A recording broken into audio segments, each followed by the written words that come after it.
I'd been hearing variations of this conversation for 6 years. 6 years since I'd graduated with a communications degree and told my family I wanted to create content.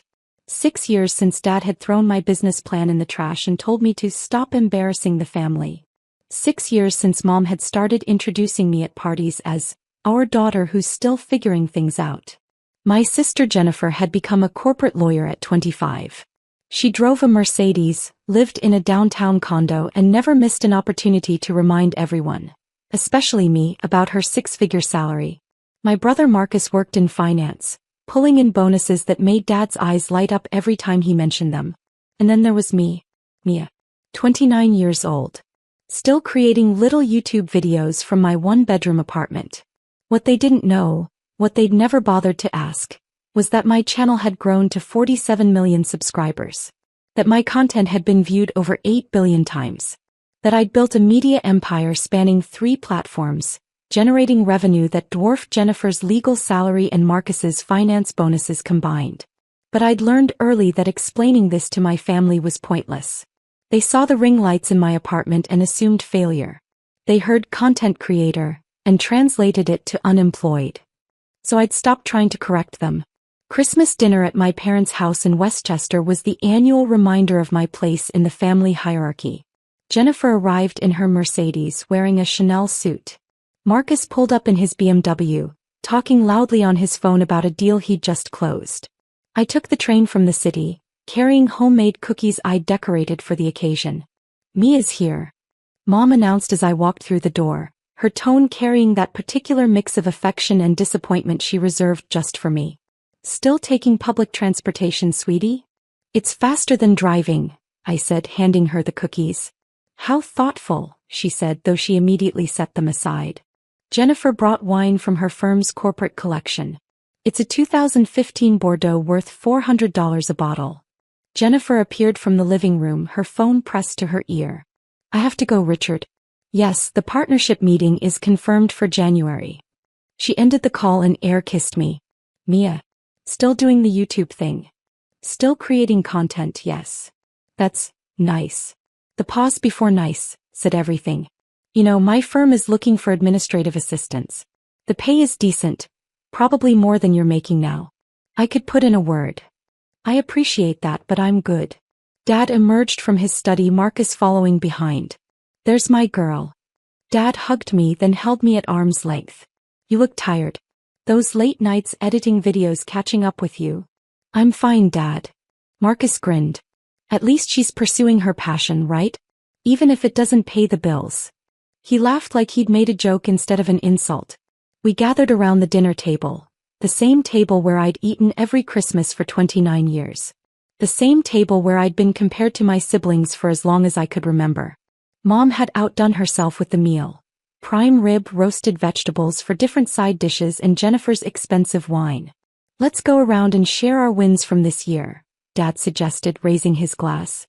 This was a new tradition he'd started 3 years ago, around the time I'd launched my channel. It was his way of highlighting everyone else's success while my internet hobby got politely ignored. Jennifer went first. Well, I made junior partner this year. Youngest in the firm's history. My salary is now $340,000 base plus bonuses. And I'm being considered for the corporate litigation team that handles Fortune 500 clients. That's my girl. Dad beamed. Mom actually teared up with pride. Marcus continued. I closed the Henderson merger, $2.3 billion deal. My bonus this year was $180,000. And I'm up for VP next quarter. More cheers. More pride. More glances at me that said, see what real success looks like? Then it was my turn. I'm still creating content, I said simply. My audience is growing. The temperature in the room dropped by 10 degrees. Mia, Dad said, setting down his wine glass with more force than necessary. We need to talk about your future. You're almost 30 years old. These YouTube videos. Your little YouTube videos won't pay bills, he continued, his voice rising. When are you going to accept that this internet thing isn't a real career? When are you going to grow up and get a real job? Mom nodded vigorously. Your father's right. Look at Jennifer and Marcus. They have retirement accounts, health insurance, career trajectories. What do you have? a camera and some editing software. Get a real job like your sister, Mom added. Jennifer's firm is hiring. Or Marcus could get you an entry-level position at his company. You could start over, build something real. Jennifer leaned forward, her expression a perfect blend of concern and condescension. Mia, I say this because I love you, you're wasting your life. Content creation isn't sustainable. The algorithm changes, trends shift, and then what? You're 35 with no real work experience and a resume that says YouTuber. Marcus jumped in. Remember Kevin from high school? He tried the whole influencer thing too. Now he's managing a GameStop. Is that what you want? I kept eating quietly, cutting my prime rib into precise pieces. I'd learned that engaging only made it worse. Better to let them exhaust themselves. You know what hurts me the most? Dad said, and I could hear the genuine pain in his voice. We gave you every advantage. Good schools, college education opportunities. And you're throwing it away to make videos that 12-year-olds watch. Dad, I started. No, let me finish. Your mother and I have been talking. We think it's time for an intervention. This fantasy needs to end. You need structure, stability, a path forward. I have a friend who runs a marketing agency. They need someone to manage their social media accounts. Actual corporate social media, not this influencer nonsense. The salary is $55,000 to start. It's not much, but it's real. My phone buzzed on the table. I glanced at the screen. From Sarah Chin, Netflix original content subject.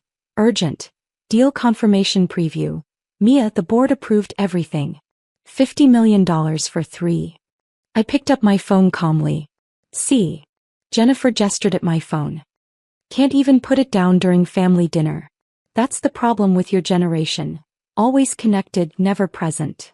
I need to check this, I said quietly. No, you need to listen to your family, Mom insisted. We're trying to help you, Mia. These internet companies don't care about you. They'll use you up and spit you out. Do you even have health insurance? A 401k? Any financial security whatsoever? I opened the email. Mia. The board approved everything. $50 million for 3 documentary series over 18 months, plus back-end participation in streaming revenue. The PR team wants to announce next week. Your face will be on every entertainment outlet in the country. We're talking cover of Variety, Hollywood Reporter interview, Today Show appearance. I know you wanted to keep this quiet until after the holidays, but the trades got wind of it. Deadline is running the story in the morning. Just wanted you to hear it from me first. Congratulations. This is the biggest deal we've made with a creator this year. I set my phone down carefully. Everything okay? Marcus asked sarcastically.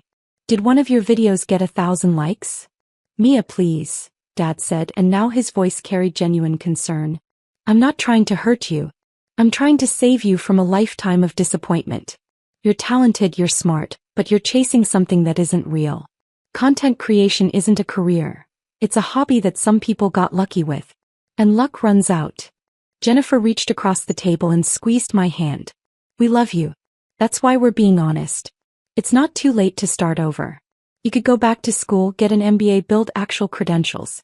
You're still young enough to recover from this mistake. Mistake, I repeated softly. Poor choice of words, Jennifer amended quickly. But yes, essentially. This YouTube phase has gone on long enough. It's time to join the real world. My phone buzzed again. Then again. Then it started ringing. I glanced at the screen, Variety magazine. I declined the call. It buzzed immediately with a text. Variety, Mia, we'd love to talk about your Netflix deal. Can we schedule an interview for tomorrow? Then another text from Forbes. Forbes Entertainment. Congratulations on the Netflix deal. We're running a feature on the new wave of creator-driven content. Available for interview. Then Hollywood Reporter. Then Entertainment Weekly. My phone was now buzzing continuously. Popular tonight, Marcus said with a smirk. Let me guess. Your subscribers want to know what you're having for dinner? I picked up my phone and scrolled through the notifications.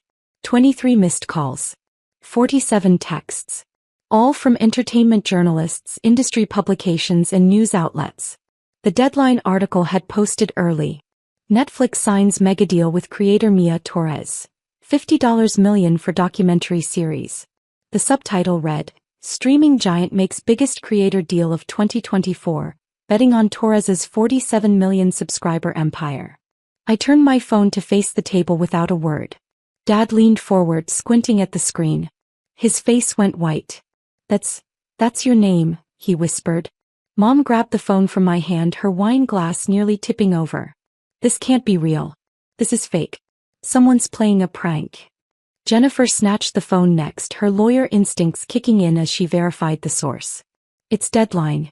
That's a legitimate trade publication. They don't post fake news. Marcus pulled out his own phone, typing frantically. Holy shit. It's everywhere. Variety just posted. Hollywood Reporter. Entertainment Weekly. They're all running the same story.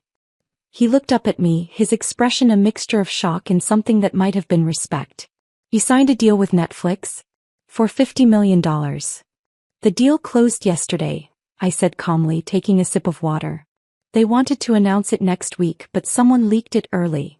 The table had gone completely silent. Mom's mouth opened and closed like a fish. But you make YouTube videos. How does that? I don't just make YouTube videos, Mom. I run a media company. I have 47 million subscribers across 3 platforms. My content has been viewed over 8 billion times. I generate approximately $30 million in annual revenue through advertising, sponsorships, and licensing deals. Netflix approached me 6 months ago about developing original documentary content. Jennifer's face had gone pale. 30 million? Annual revenue. Give or take depending on the quarter. Last year was particularly strong. $34 million.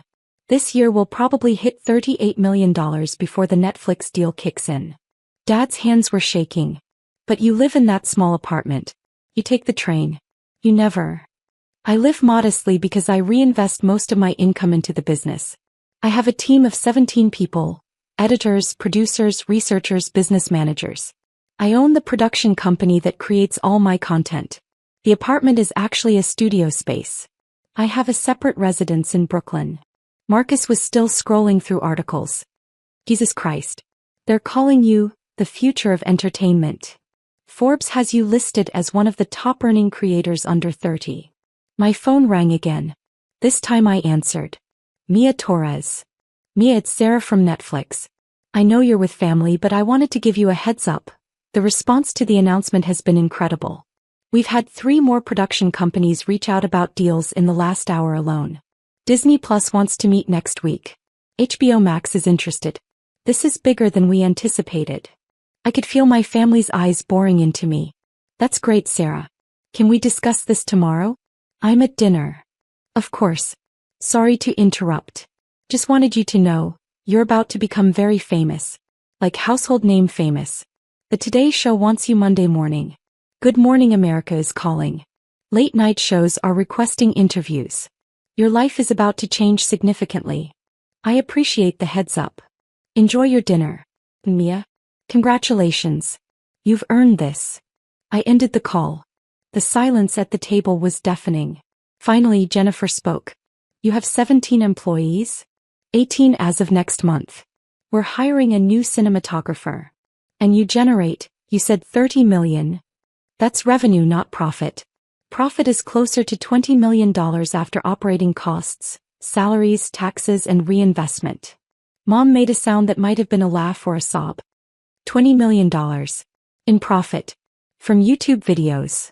From a diversified media business that happens to distribute primarily through YouTube, Instagram, and TikTok, yes.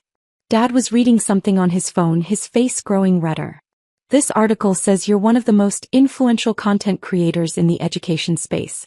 That your documentaries about climate change and social justice have won awards. That universities use your content in their curriculum. The climate series won a Webby Award last year. And yes, I've licensed some content to educational institutions. Marcus set down his phone. I looked up your channel. 47 million subscribers. Your last video has 23 million views. The one before that has 31 million. That's more viewers than most TV shows get.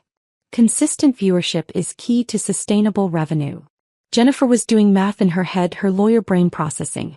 If you're generating $30 million in revenue with 17 employees, Your profit margins are insane.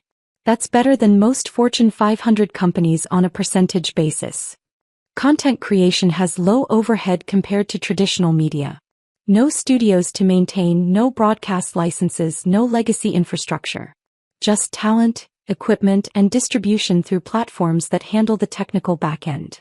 Mom's wine glass slipped from her fingers, splashing red wine across the white tablecloth. She didn't seem to notice. All this time, all these years we thought. You thought I was failing, I finished for her. You thought I was wasting my life on a hobby that would never amount to anything. Dad's voice came out hoarse. Why didn't you tell us? I tried. 6 years ago when I first started, I showed you my business plan. You threw it in the trash. When I hit 1 million subscribers, I invited you to my studio.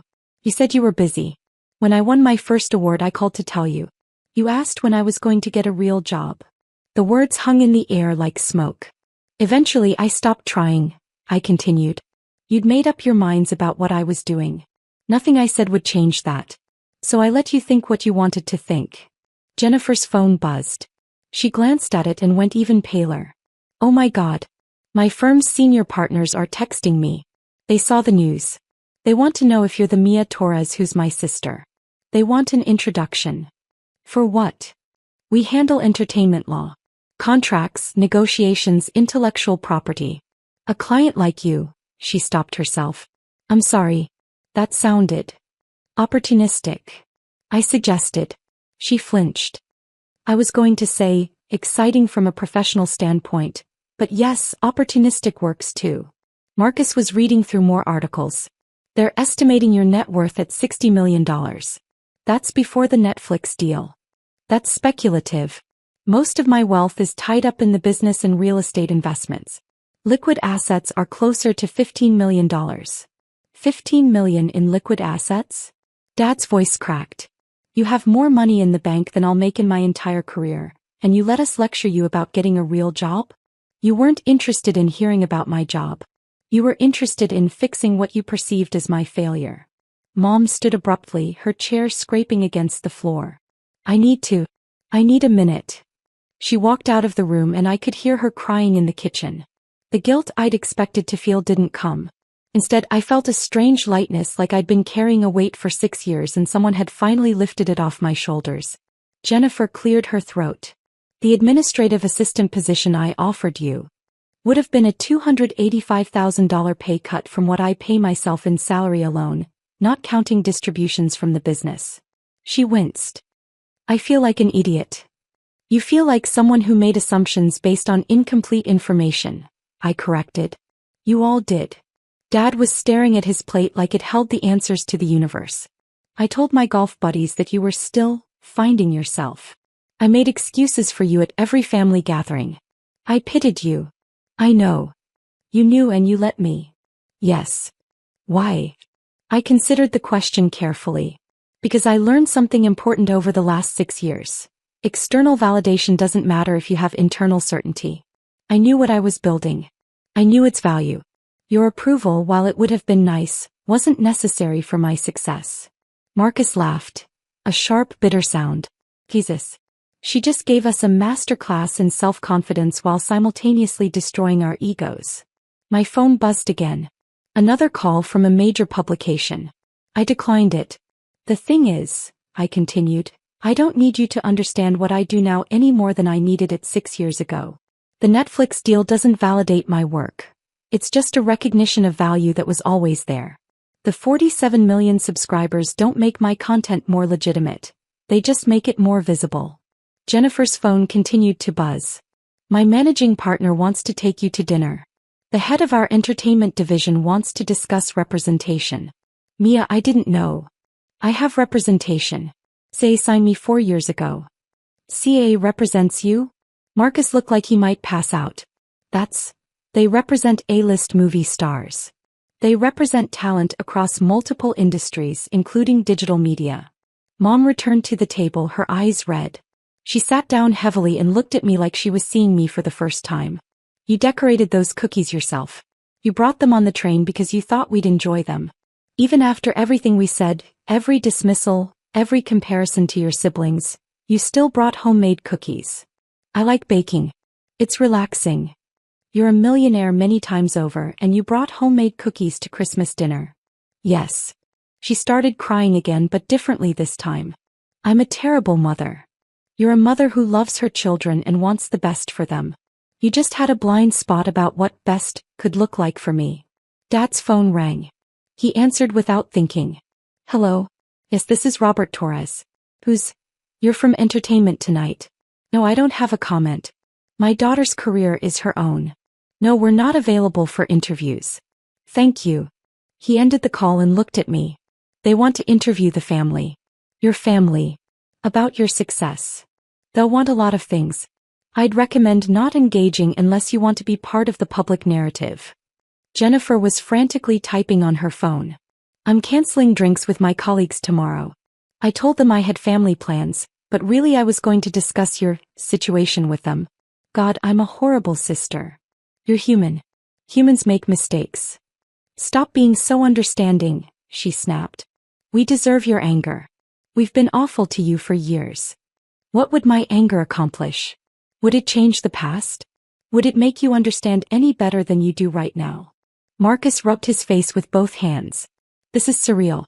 This morning I thought I was the successful sibling. Now I'm realizing I make less in a year than you probably make in a month. Success isn't a competition, Marcus. Says the person who won. My phone lit up with a text from Sarah at Netflix. By the way, your follower count has jumped 2 million in the last hour. The announcement is driving massive traffic to your channels. Congratulations. I showed the screen to my family. 2 million new subscribers in the last hour. Dad made a choking sound. How is that even possible? Network effects. People see news about the Netflix deal, they get curious about my content, they subscribe. The algorithm picks up the increased engagement and promotes my content to more users. It snowballs. You sound like you're explaining rocket science, Mom said weakly. It's not that different actually.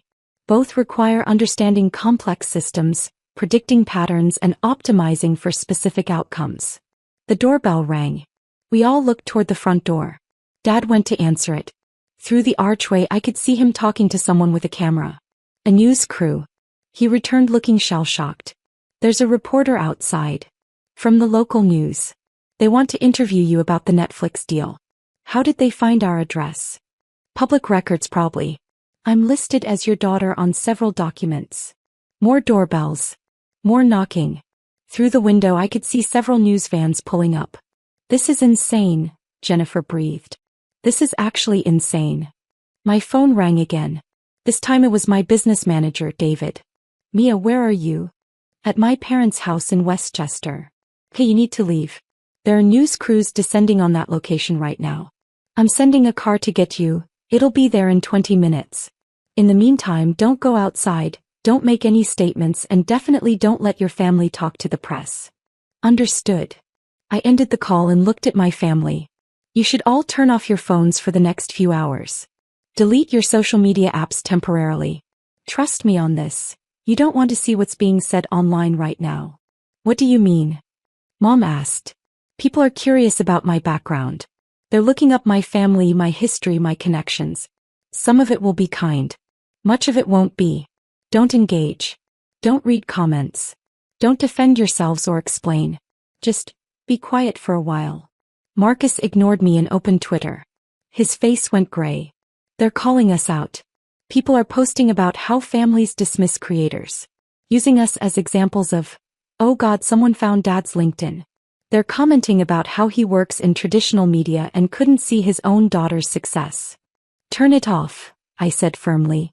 He didn't listen, kept scrolling. Someone posted a photo from Jennifer's firm's website. They're analyzing her bio, comparing her salary to your earnings. This is brutal. Marcus, turn off. He finally locked his phone, hands shaking. The doorbell rang again, more insistently this time. Don't answer it, I instructed. My car will be here in 15 minutes. I'll leave through the back.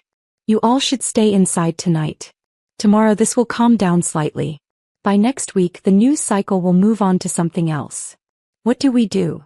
Mom asked, and she sounded so lost that my heart ached despite everything. Nothing. You do nothing. Don't apologize publicly. Don't try to capitalize on this. Don't give interviews or make statements. Just live your lives. This is my career, my spotlight. You don't need to be part of it unless you want to be. Dad stood and crossed to where I sat. He didn't try to hug me, just stood there looking down at me with an expression I couldn't quite read. I'm proud of you, he said finally. I should have said that 6 years ago. I should have said it every day since. I'm proud of you and I'm sorry I didn't see what you were building. Thank you. That's it? Just, thank you? What else would you like me to say, Dad? He laughed, a broken sound. I don't know. I expected more anger. More hurt. More something. I processed my hurt over the last 6 years. I built something beautiful while you all worried I was wasting my life. The anger burned out a long time ago. All that's left is sadness that you missed it. Jennifer stood abruptly. I can't do this. I can't sit here and be forgiven so easily. We don't deserve your grace. Maybe not. But grace isn't about deserving. It's about choosing to extend it anyway. My phone buzzed with a text from David. Car is outside. Back entrance. Move quickly. I stood and picked up my coat. I need to go. The press attention will die down in a few days. Until then, keep your heads down. Mom grabbed my arm. When can we see you again? When you want to see me as I am, not as you wish I'd been. I walked toward the back door. Behind me, I could hear Jennifer crying, Marcus swearing at his phone, Dad trying to handle the chaos at the front door. As I stepped out into the cold December night, a black SUV waited in the alley behind the house. David stood by the open door. You okay? He asked as I climbed in. I'm fine. That was brutal. Your family had no idea. None. How do you feel?